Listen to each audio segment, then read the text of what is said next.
Africa's richest man, Aliko Dangote, is making some big moves with his massive petroleum refinery, and it's shaking up the regional oil market. The Dangote Refinery just got its second ever shipment of crude oil from neighboring Ghana. This is a pretty big deal because it shows a clear strategy shift for the refinery.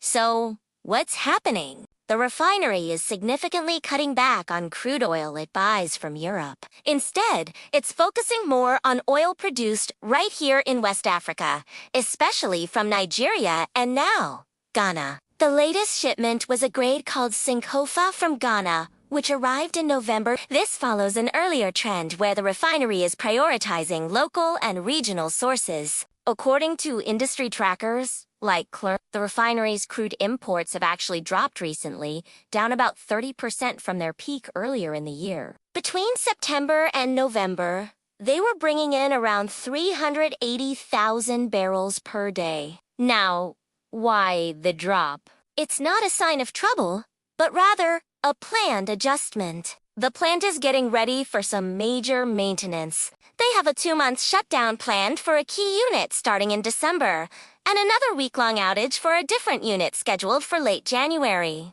These shutdowns are essential for keeping a facility of this scale running smoothly in the long term. During this period, the refinery's diet has been almost exclusively Nigerian crude. We're talking grades like Bonnie Light, Amenum Forcados, and Quaibo.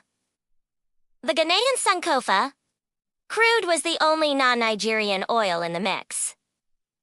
This move to use more local crude is smart. It simplifies logistics, supports regional economies, and likely helps the refinery fine-tune its operations using the types of oil it was designed for. Looking ahead, experts expect this trend to continue. Dangote will likely keep sourcing most of its crude from Nigeria, occasionally supplemented by oil from other West African producers or even the United States. This is happening at a time when some analysts are projecting that global oil prices could fall below $60 a barrel by 2026, which could make local sourcing even more economically attractive. In short, the Dangote refinery is settling into a new rhythm, prioritizing regional resources as it prepares for important maintenance. It has a strategic pivot that strengthens its position in the African energy landscape and shows a commitment to regional integration. It will be fascinating to see how this strategy evolves once the maintenance is complete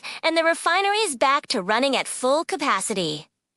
Thanks for watching. If you found this update interesting, make sure to like this video and subscribe to the channel for more insights into the African business world. See you in the next one!